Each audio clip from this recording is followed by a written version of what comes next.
Welcome to the Innovators podcast. I'm your host, Khaled Al-Hanafi, CEO, co-founder of Basada, and today I am so excited to welcome to the podcast Dr. Greg Sanders, cardiologist, but also started a company, a startup, and wrote the initial code for it. So I am really excited to talk to you when we're talking about innovation in healthcare. Thank you and welcome to the podcast. Thank you for having me.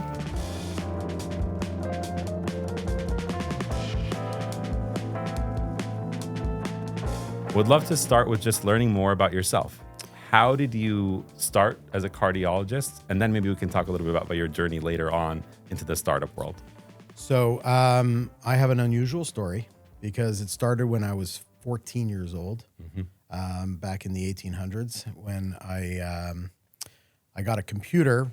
There weren't a lot of them back then. It was an Apple IIe. And so I started as a developer. I started as a coder. I taught myself assembly language on an Apple IIe. And before cardiology, I was 14. Developer. Yeah. Wow. I started a software company sort of when I was 16 by accident, where I was writing code for businesses. Amazing. And then I got into medicine. And I at that time, in that age, the thought of me being a software developer or owning a software company didn't even seem like a real job. So I went into medicine. And somewhere in, I think I was a third year medical student, and I was standing in the OR, like holding a retractor, and some nurse came in and said, someone's on the phone because something's crashed. And I was like, oh, I can't do both, you know? So I sold that whole little project off. Throughout my medical career, which led me through Boston and eventually to Arizona, I always have these sort of process improvement goggles on, where I'm always looking at different processes saying, I can fix this. Right. And so using my skills as not just software design, but it's also database design, you know, the whole platform design. It's not just writing some code. And mirroring that with my unique perspective on what's actually happening in medicine, that duality is what led me to develop Hybrid Chart.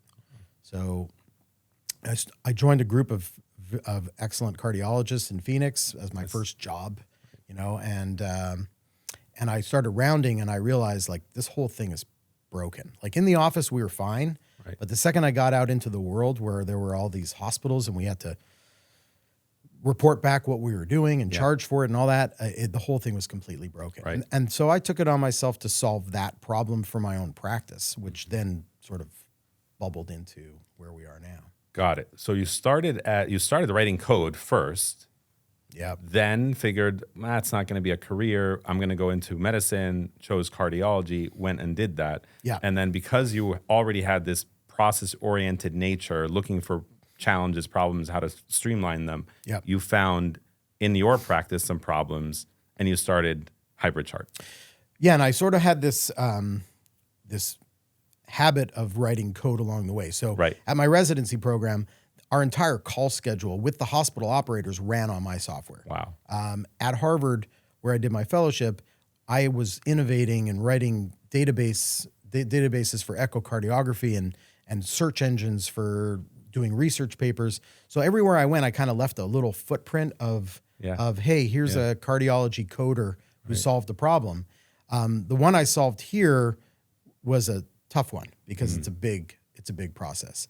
And luckily for me, you know, when I first started doing it, there were cell phones, but they were flip phones. You know, there were no smartphones. That's right. Every hospital didn't have Wi-Fi.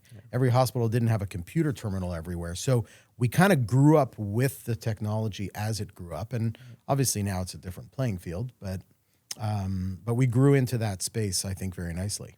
That's incredible. How did you?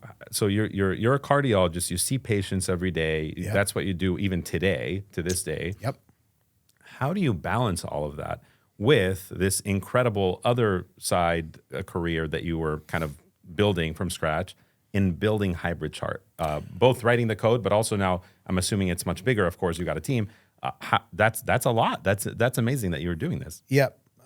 So I mean, I got to give some kudos to a lot of people. Because this is not a one-man show. Yeah. And you know, first of all, doctors, I think, are under the impression that they know everything. And so I'm here as a doctor, everybody, to dispel the myth. We don't know everything. And the quicker a doctor realizes that they don't know everything, they can't do everything on their own, the better it works out. So I would say at the beginning of the whole process, I leaned in heavily on my own practice to help me work out some of the workflows. And they get a lot of credit for helping me kind of smooth out some of the rough edges around it. Our first customers were local, and they were cardiologists, gastroenterologists, cardiac surgeons here in town, people that I worked with or indirectly worked with. So, there were people like Kevin Brady and Ken Ashton who were cardiac surgeons, who still are cardiac surgeons, who really helped me kind of mold this. Right. My own practice, Arizona Cardiology at the time, again, same thing. Cardiac Solutions, a local cardiology group in town, were instrumental in helping me craft some of the, not just the workflows, but some of the innovation around how does a practice guide their own journey? How does a practice create something that's not hard-coded, that is soft-coded to their specific needs? And we'll get into that later because that's kind of one of the secret answers to how do you fix healthcare. Yes. So I think in developing the software, launching the software, I needed help. Yes. And I got help. The second it becomes a real company, and now we're in every state, we are definitely grown up. I don't think we're even considered a startup anymore. Right. So now my big challenge is I need help on the cardiology side. So I need a team of people that I can lean on, who are there for me, who support what I'm doing. And I need a team on the HybridChart side, which I have, who I can lean on, who I trust to run the business, who I trust to, work with me, innovate with me, because there's always constant process improvement as well. So I think the answer is I need teams of people on both ends, Yes. cardiology and software, who I can rely on and who support what I'm doing. Not everybody supports this, right? So some people look at a physician innovator and go, pick one. Right. Yes. Well, why? Yeah. Why do I have to pick one? Tell us why not pick one, because we talked about this and I think it's brilliant that you're bringing the two together, but maybe share with the audience why actually not pick one.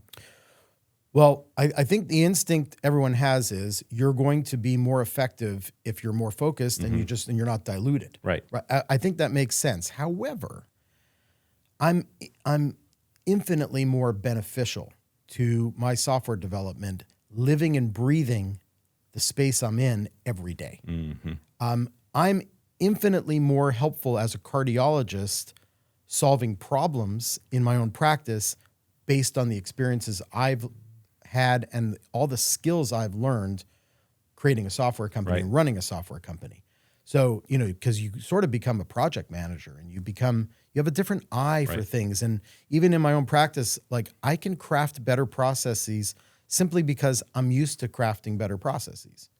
So I would argue if you have the right temperament for it, if you don't like sleep, if you enjoy crying in the shower every morning, then I think this is for you, and you should do it. That's great advice. But you need help. Yes. Right. You have to have a team on both sides. You need teams. Right. Tell us about your teams. How big are they today?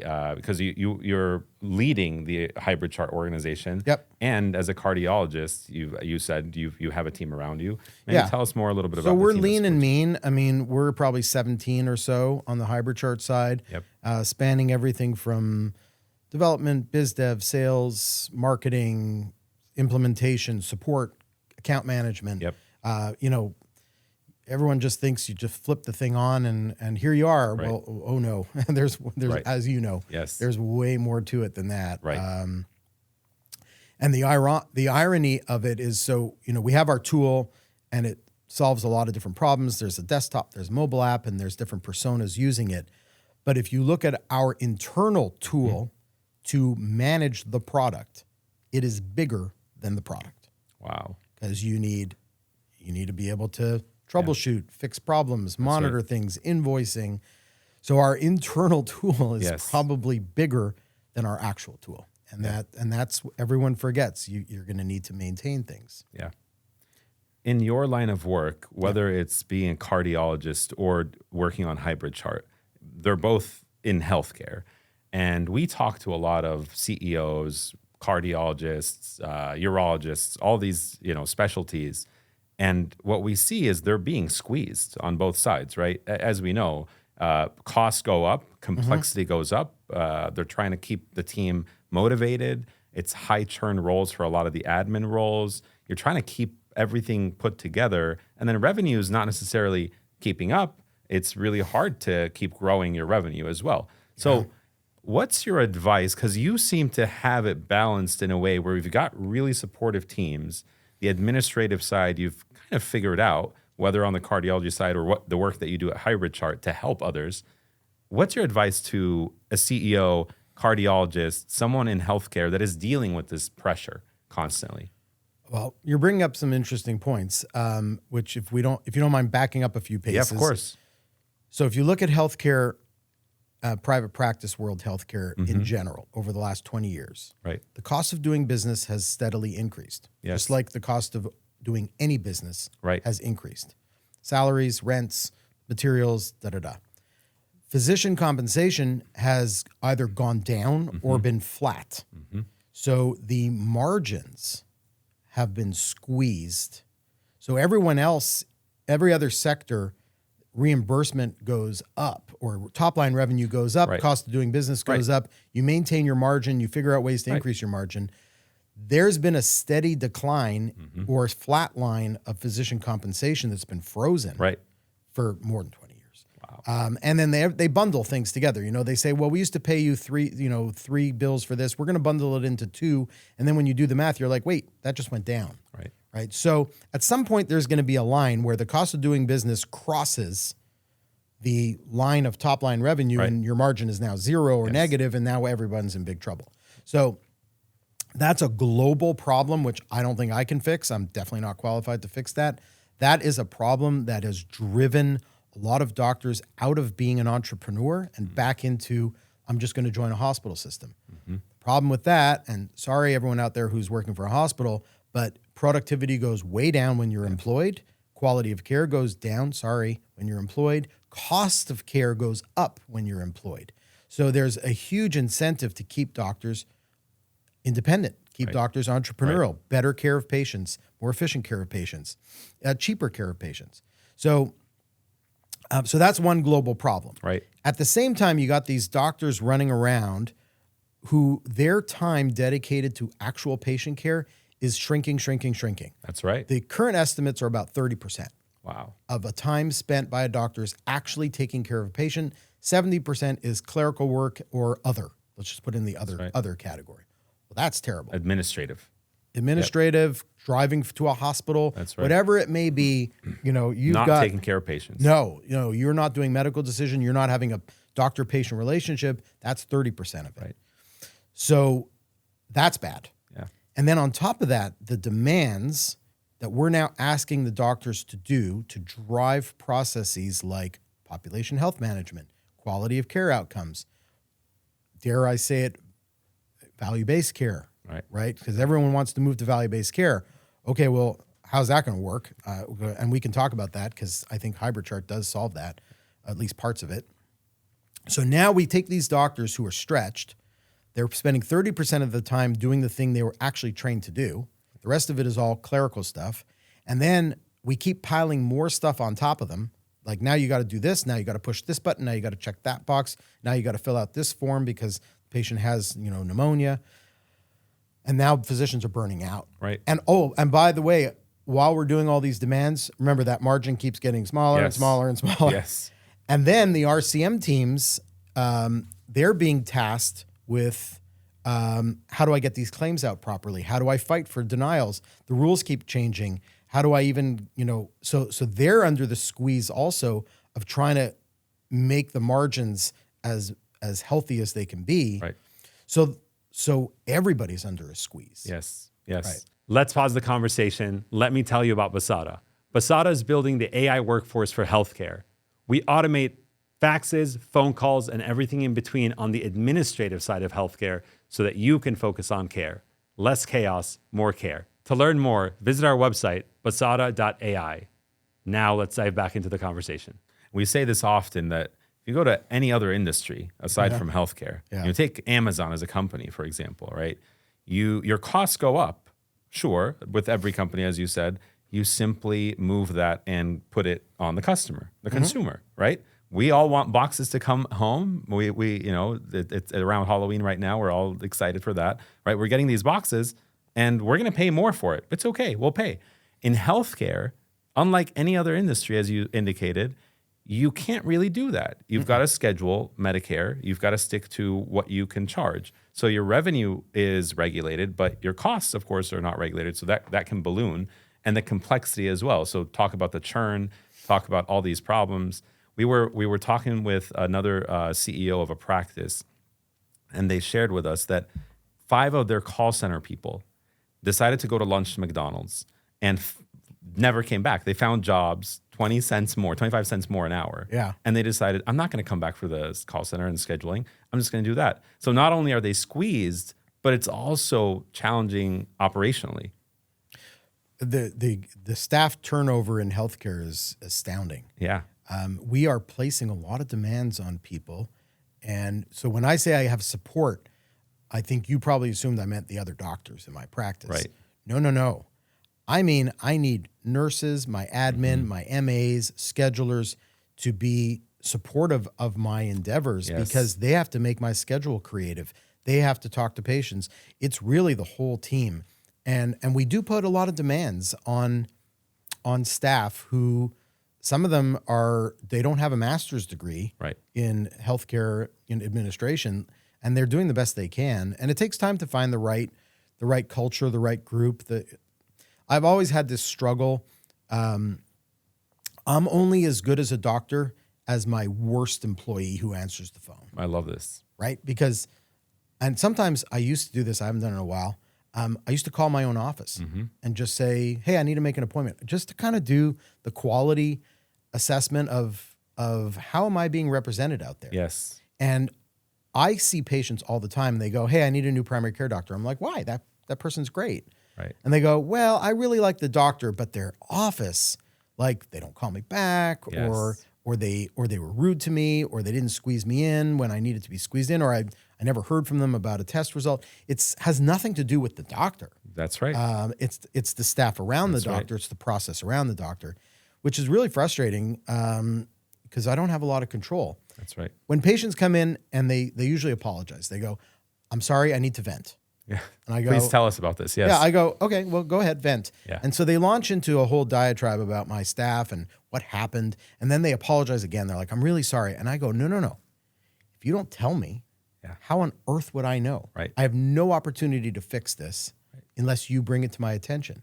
Yes. And, I'm not going to get that person in trouble necessarily, but I got to fix it. But I don't even know it's a problem. Yes. Unless you tell me. So my patients at this stage know that I'm an easy person to approach where they're having a problem.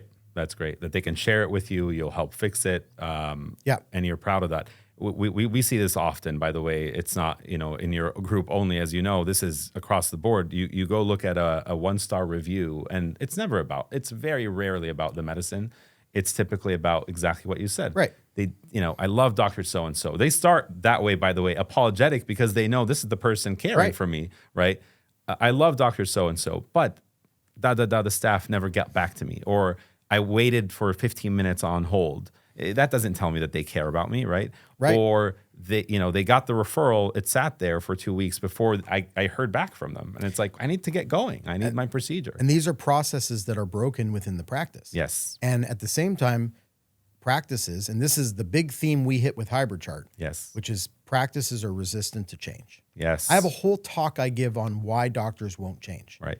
And it's not even the things you think. Yeah, you should share that with me. I'd love to see it. I'll send you the slide deck. Please. It's a funny slide deck. And I have some funny slides in there where, I have like faucets pouring directly into electrical outlets and, talking about poor design and things like that. The reason why doctors are resistant to change, everyone just assumes that they're stubborn and that they know it all. That's not really it. And so we had to crack this nut because we show up with Hybrid Chart. Most of the time we're doing a consultative sale. So they don't even know they have a problem. They kind of do. They can't articulate it. They can't define it. And so we're showing them where your processes are broken. but they're very resistant to changing the process. I don't remember all the slides off the top of my head, but I will tell you that one problem is that they are comfortable with the rickety process they put together because they know where all the levers and knobs are, right? Even though they'll tell you it's awful. Yes. And it was inherited from the generation before them that says, here's how we do it. When we round, we fill out a piece of paper and we put a little sticker on there and we check off the boxes of what we did and we put it in a bucket and then the biller types it into our... They know it. It's a mess, but they know it's their mess. They know it's ridiculous. Yeah. But when you tell them to change, they know where all the cobwebs are. They know where all the levers are. They know... And so their biggest fear is, I'm going to lose control of this process. Right. So that's one. The second fear they have is they are, not only do they just lose control of the process, but now there's going to be no one there to help them. Their experience up until now is an EHR or some other software comes in and says, look how great we are, here you go. And then they go, I have a problem. And then they look around and no one's there to support. So not only are you going to take away my levers, but you're going to disappear. And now I'm on my own, right? So they're worried about that. Yes. So these are some of the themes that doctors in the end would rather stick with a clunky process that they know that they at least have some visibility on versus trusting it to someone else. And doctors have been burned, right? Every time an EHR came out, I had high hopes. I was like, oh, this is going to be great. Right. Like finally. And then I got it and I was like, can I talk to someone, please? Like, why am I clicking 18 times to fill one medicine? Does this person whoever designed this, do they even know what I do for a living? And circle back to when we unpack hybrid chart for a doctor, we can train them in 28 minutes. And usually halfway through that 28 minutes, they stop us. They go, I got this. This is so intuitive. Right. You built this around, like whoever built this clearly knows what I do for a living and knows the nuances. The difference between software that a doctor will say is garbage versus saying is great is so subtle that even the developers who generated the one that they think is clunky are shocked. They're like, what are you talking about? It works great. The doctor's like, they miss it. You don't know. You don't know our workflow. It's weird. Yes. So part of my journey was I'm living these problems. I'm solving these problems. I'm straddling the fence between I'm a developer and I'm living it. So I can build something super user-friendly that really mirrors the actual workflow.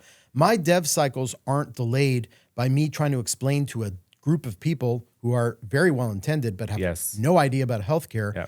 The first 3 iterations are going to be like, no, wrong. So now it's delayed. So I just did it myself, right, at the beginning. So my dev cycles were fast. That's great. But then I have to implement this into a group of people. My original practice, when I built hybrid chart, I presented it to them, and they very confidently looked me in the eye and said, "No, thank you." Wow. I was like, "What? But didn't you see? Didn't you see?" And they said, "We're fine. Yeah, we're good." Right? No, that's their initial impression: is we're okay. This don't change anything. This change is scary. Yeah, it's like it's so messy. It's so on holding it by a thread. Don't touch it. Don't touch it. Right. And then here's another hidden secret that most people outside of healthcare don't understand.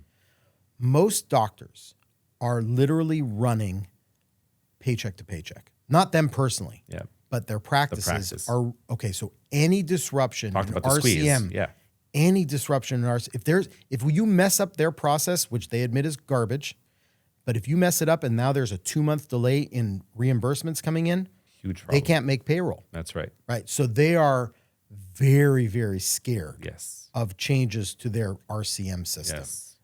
Right. And along the way, every time they roll out a new EHR, it's so disruptive, and doctors are just moan and groan and complain, and everybody moans and groans and complains. Click fatigue. I heard that on a sales call yesterday. The doctor there was like, "Oh, we don't want click fatigue. We don't want click fatigue." And that was a term that I was like, "Yeah, that makes sense. 18 clicks to get somewhere. That's a problem." Awful. Yep. So we took an interesting approach with hybrid chart, and this was my own insertion of I have a list of demands. Like if I'm going to make a company, we're going to do it my way. Yes. So when I first got my first EHR, and I'm not going to call out who they were. Yeah. We rolled it out. 18 clicks to fill in a prescription, which was the least of the problems. And I walked into my office manager and I said, "Listen, I got to talk to somebody over there. Like, get me in front of some of these developers because we need to fix a lot. Yes. And she laughed in my face. Wow. She was like, wait, you think you're going to get to talk to the dev team? Like, no. Yeah. We put in a ticket 3 weeks ago. They still haven't called us back. Wow. Like for a support ticket. Right. You think you're going to talk to the dev team? Like, you're out of your mind. So when I started Hybrid Chart, I said, all right, guys, first of all, we're a customer service company. Mm-hmm. So we are not waiting 3 weeks to call anybody back. We are calling everybody right away. Yes. You get to know their dog's name. You get to know their cousin's name. You get to know your practice's workflow in and out, and we are a customer support team. That's right. Number two, everybody who is a customer of Hybrid Chart, once a year by default, is invited to meet with our dev team. We want to hear, what do you like? What do you not like? What do you need? We have learned so much. Now, we don't charge for the development, but the customer doesn't own that piece, right? So it's a community. This is a community approach. Yes. We're all going to build a better tool together. And the biggest resistance to adopt, so let's say I did get in touch with my developer of that first EHR.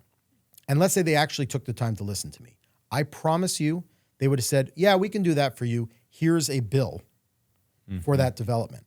So the barrier for making the tool better is A, they don't want to talk to me, and B, they're probably going to charge me. Yes. So and you're a practice that is being squeezed that doesn't have the margins to pay for anything. that's let alone. two strikes against you. Right. So imagine if, I wanted to remove those barriers. So I was like, okay, they get in front of us by default. right. And any good ideas they have that are applicable to everybody, that's not like only going to help them and them only. Yeah. Let's dev it fast, right? So we're going to say, you're not going to see this in 3 years. You're going to see this in 3 months because we do, usually quarterly releases. You're going to get in 3 months. But then they just made the tool better. So let's go back to me not knowing everything as a doctor. Yep. Even if I thought I understood the cardiology workflow, Hybrid Chart is good for every specialty. Yes. What do I know about being a urologist? Nothing. Yes. What do I know about being a nephrologist? Nothing. So I needed these practices through the open development model to help us create a better tool for their specific specialty so that it mirrored their world also. Right. And if you don't do that, then they would say, well, this works really well for a cardiologist, but not so well for a gastroenterologist. So, and I didn't want to hire a gastroenterologist as a consultant because, by the way, those physician consultants, they mean well, but they usually don't have an eye for what the product needs. Yes. And that's a big problem. It's a huge problem. And back to the idea of advice to those folks that are listening, right? Maybe they are a cardiologist or a CEO and in that situation and worried about change, right? Yeah. What would you tell them? How would you take that first step?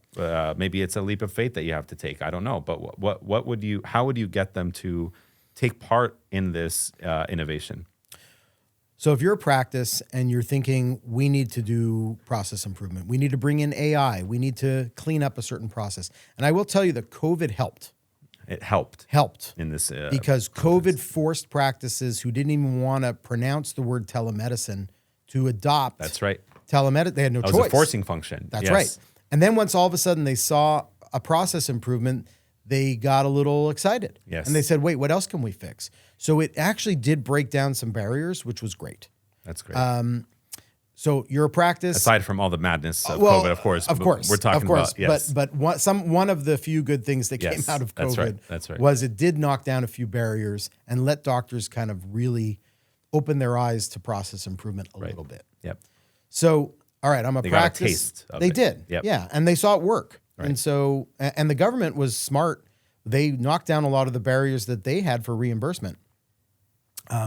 There was a law that you couldn't do telemedicine across state lines. Well, they turned that law off during COVID, said, go for it. Yes. And then they made the reimbursement the same as for an in-person visit. Right. Like kudos to them for actually stepping up and removing some of the barriers. And that worked. Good job. It did work. So, okay, we go back to a practice. You think you want to make a change. It's a very, very scary world out there. There's a lot of products. There's a lot of names you've never heard of before. Noise. A lot of noise, a lot of feature lists, a lot of stuff. So my best advice is first pick your biggest problem. Yes. Like identify if you can't articulate your biggest top 3 problems in your practice right now, we can't talk yet. Go back, think about it, whiteboard it, Yeah. and then come back What to are the me when top you know what 3? it is. Right.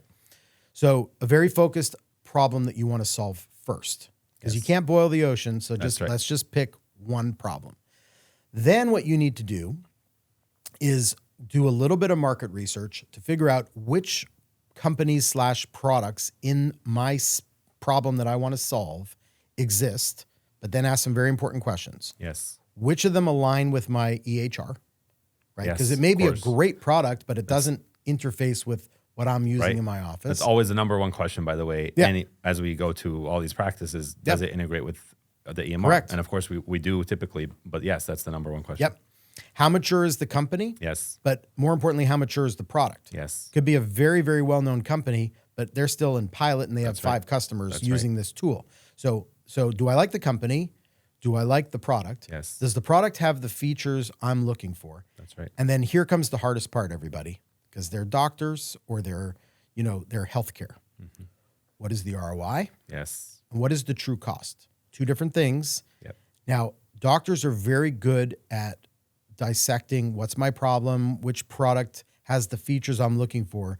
They're not as good at calculating ROI. The business side in general, right? Correct. And remember, things that are expensive, cost, may have huge multiple ROI returns, in which case it's worth it. Yes. Because sometimes doctors see the price tag and they go, nope, I'm Yep. not doing it. I'm done. I can't. Oh, Yep. But wait, you didn't even do the math. Right. That, yeah, it is expensive, but guess Yes. what?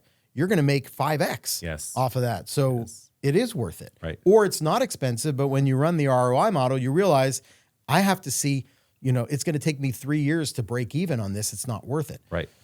So pick a very focused thing, do some market research, find the products out there that meet your needs feature-wise, then do an ROI analysis, do a cost analysis, figure out if it's even in your budget doable, and then try to ask the question, how easy or hard is this going to be to implement in my practice the way it is? Yes. And the answer is always going to be, it's going to be hard. Yes. And so that's when you need an internal champion. This is kind of what we do for Hybrid Chart. Right. So if we show up to a 50 physician group and say, okay, you guys are all using Hybrid Chart, we'll roll it out in 2 weeks. Can we? Yes. Will we? Absolutely not. And that will fall flat on its face. Yes. We have to pick internal champions. Start with that. You start with a pilot. You start with a focused group. Right. You iron out all the wrinkles. You get them excited. You get them working it. They internally sell it. Everyone's looking over their shoulder saying, well, when do I get that? That looks Yes, cool. yes. By the time the naysayers, because there's always naysayers, get it, the product's been smoothed over. Right. The rollout's been refined. Everybody's got some momentum going. Right. I mean, that's how you have to do it. So it is an arduous process. It's annoying. You're going to have people pounding their fists on tables saying, I'm not doing this. Right. Right. And sometimes you can't move forward. Yeah. Yeah. But if you have the champion, we found that is key. That works. Right. Just for the sake of the audience, really quickly, what does Hybrid Chart do and benefit? How does it benefit hospitals, doctors, the rounding and all of that? Basically, when you're in your office and you're a bunch of doctors who generally, our software doesn't solve your problem unless you deliver care outside the office. Yes. Also or exclusively. You're a hospitalist, you're only in the hospital, we can help you. Right. You're a bunch of doctors who have offices, but you also go to hospitals, rehab centers, surgical centers, we can help you. Yes. Because the reality is when you're in your office, you have a process built in. Your EHR has a schedule, your EHR has charts. You have people sitting right there to help you. The second you walk out of the office into the wild, wild west, you have nothing. Right. And when you leave doctors to piece together their own workflow, it's with Scotch tape and dental floss. I mean, it's not good. It's bad. Right. There's a lot of wasted time. There's a lot of communication that doesn't need to happen. There's a lot of stepping on each other's toes. There's handoffs between night call and weekend call. Who do I see at the hospital? There's consults coming in. There's people going home. It's a mess. It's an absolute mess. Yes. And then when you're out there, nobody in that hospital works for you. So you're not putting in your charges in Epic at the hospital. Right. They don't work for you. Right. You're writing it down, and then you're bringing it back to the mothership and handing it to someone who has to key it in. Right. So Hybrid Chart solves 4 major problems. And I'm going to start this conversation by telling you that this is not why I built HybridChart. Yes. Okay. I had to build these 4 things to get the doctors to agree to use the tool. Once they were using the tool, then I'm going to tell you the part that I built for the real reason. Okay, great. Let's do it. So the 4 things that we solve, almost like a ruse to get the doctor, because they can only see like 1 foot in front of their face anyway.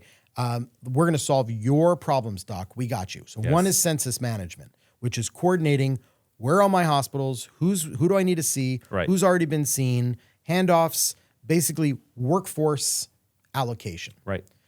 Real time stuff. So we take somebody who's a practice who's clunky, they're immediately organized, they immediately get back at least an hour a week of time they were just managing the hospital away. Around it, including staff at the office. Usually there's 1 or 2 people who are helping manage the whole inpatient workflow. Don't need those people anymore. Yep. I mean, don't fire them, just put them somewhere else. Yes.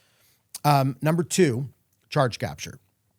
So let's remove all the paper. Let's remove all the delays. If you look at the delay from when a doctor delivers service for when the claim goes out in the hospital, it could be a month. Right. Just because the process is clunky. That's right. Or 2 seconds to do a charge capture on HybridChart. We figured out for something complicated or easy, it's 2 seconds for the doctor. Right. Flows right into your EHR and off it goes. And there's a lot of intelligent logic built into our charge capture system where the RCM team's know-how is embedded in our software, so they don't have to do as much coding on their end. Yes. So we grease the wheels on making sure all the charges go through, and we also embed a lot of the RCM's intelligence on the front end. Yes. Number 3 is internal communication, so secure communication. Doctors are notorious for texting each other stuff. You're not allowed to do that.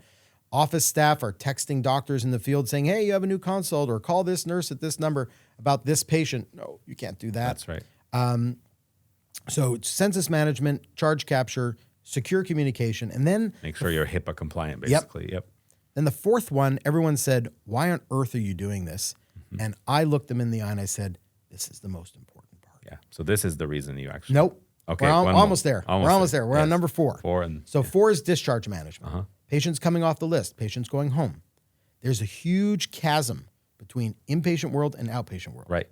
How do you make a follow-up visit for this patient? How do you order testing for this patient? How do you flag them as a high-risk readmission patient?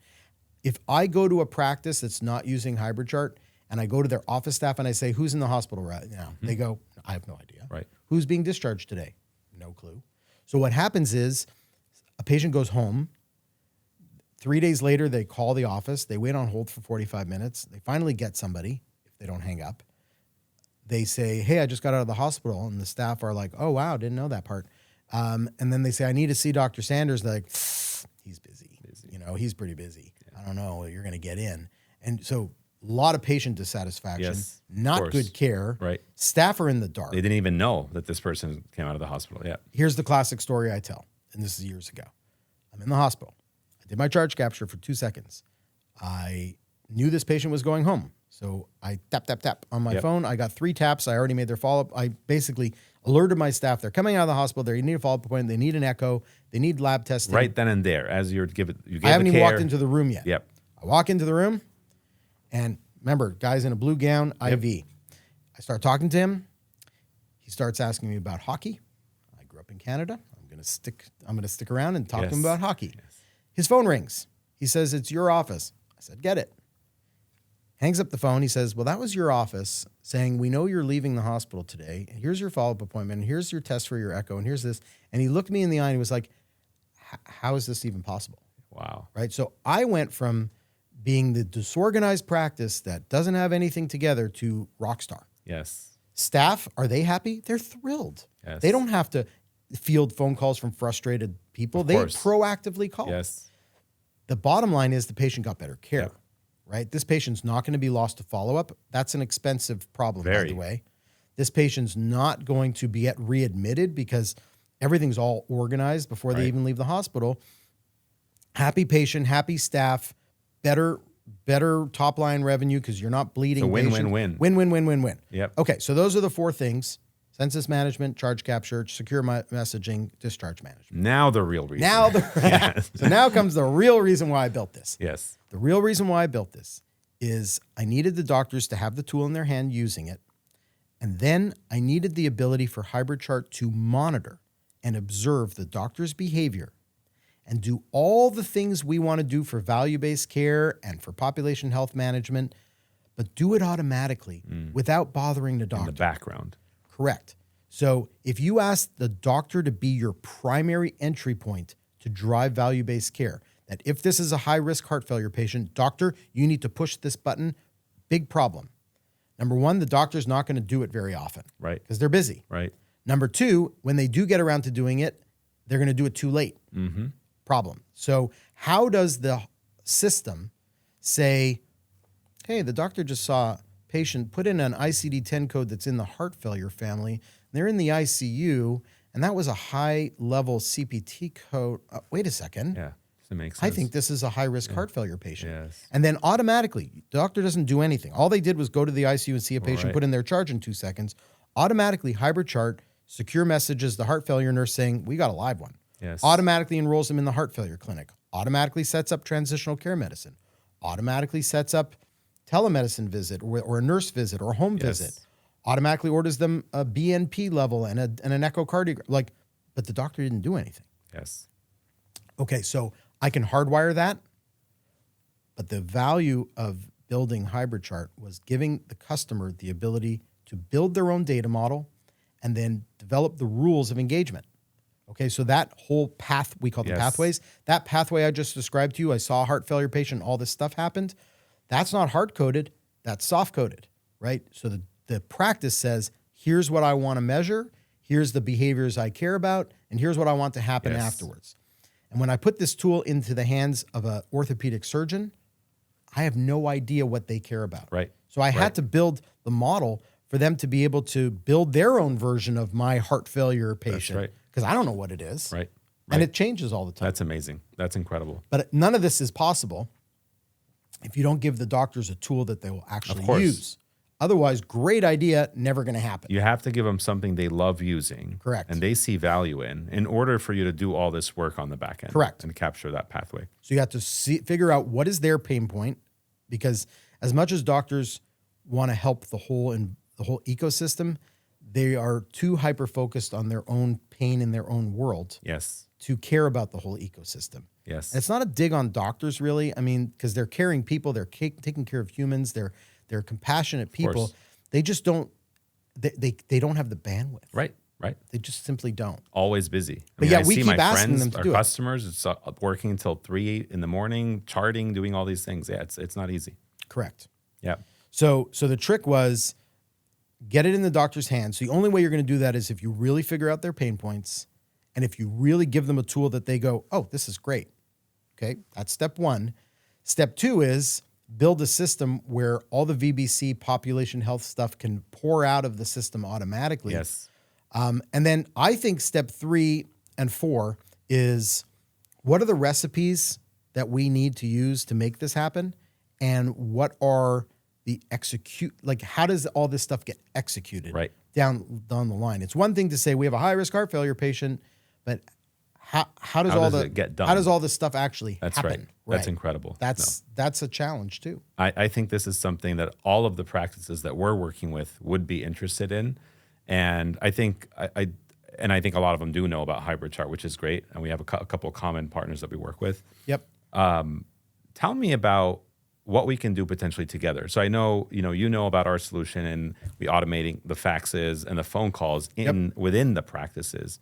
You're figuring out this really neat piece around the hospital rounding, having everything happen automatically so that it gets to the practices. Where do you see an opportunity for synergy here? Beyond, of course, we know a lot of people that would be interested in your stuff. You know a lot of people that would be interested in our stuff. From a product perspective, how could that be interesting? Well, let me start by first saying that you've done a good job solving your space. So I think it's a very, very labor-intensive process right now. It's got the same themes that I was trying to solve in my space, which is there's a lot of paper, there's a lot of clunky processes, a lot of human resources go into solving problems that is unnecessary. Right. And then there's delays, and the delays impact patient care. So I think you're probably solving the same types of problems we are, just in a completely different space. Right. And I think your product is doing a good job of that. Thank you. I think that we are a natural feeder into your product, Yes. not for all patients, because, in your world, if I'm a primary care doctor and I want to send a referral to my office for a cardiology consult, that has nothing to do with hybrid chart. Right. And you solve that problem all day. Right. But it's more of, hey, I got a patient in the hospital. I just gave you a whole story about a patient who's leaving, who needs Yes. care. Well, that's the execution part. So instead of somebody seeing on the hybrid chart dashboard who's coming out of the hospital today and they need an appointment, Yes. what if we could eliminate that step? That's the execution step. That's right. What if we could feed you the patient saying, here's the guy and they need an appointment, Right. and you take care of it. That's and great. you engage with the patient, you engage with the practice, and you take care of it. That's one less potential loose end where something's going to fall through the cracks. Absolutely. And so, I think that's probably the natural progression of how we can be a natural feeder for you to seamlessly button that up. And I think that just makes more bandwidth for everyone. So let me just sort of talk a little bit about a practice administrator. Yes, please. These poor practice administrators, first of all, their job Very is, hard job. Their job is impossible. Very hard Let's job. just say it out loud. Yes. Their job is impossible. Yes. They have everybody upset with them. Right. They are wrangling RCM, human resources, a bunch of doctors who won't listen to anything. Right. And everybody's out of bandwidth. And then if you look at all the solutions out there, they're always saying, well, how can I make the doctor's life better? And how can I make the RCM's life better? And then is there anything that says, how can I make the practice administrator's life better? No, there is nothing out there.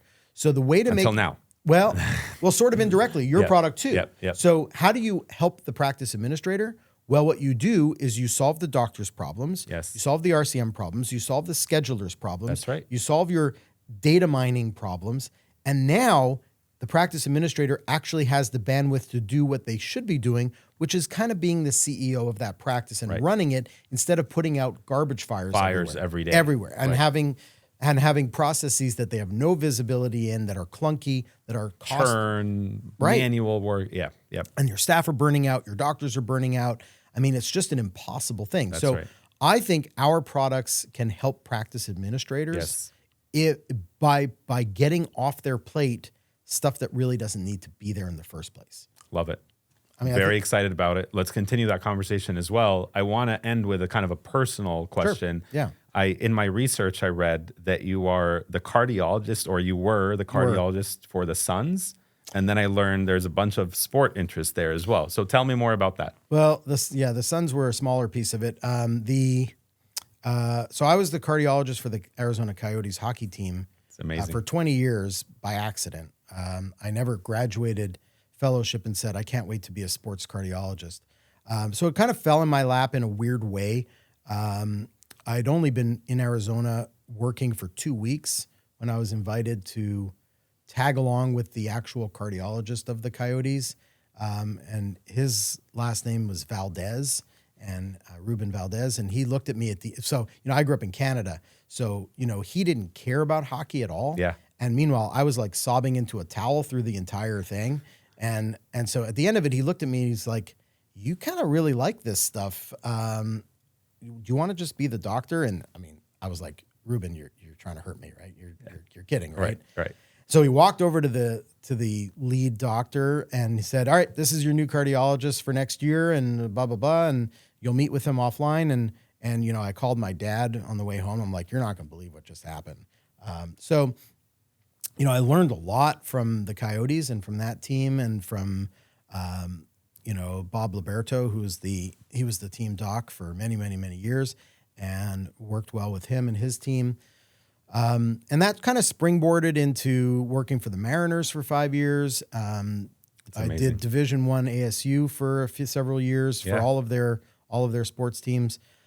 There was some Diamondbacks and Suns mixed into there sort of collectively at St. Joe's Hospital. And then I got weird calls during COVID. So I got calls from the San Jose Sharks and the San Francisco 49ers saying, hey, we got kicked out of California.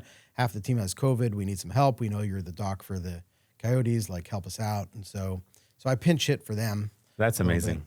It's fun. It is fun, and no sleep is right. I mean, with all of this, being a cardiologist, building a company, selling the product, building it right, coding it, I mean, you are a busy man, and all doctors are busy, but this is on another level.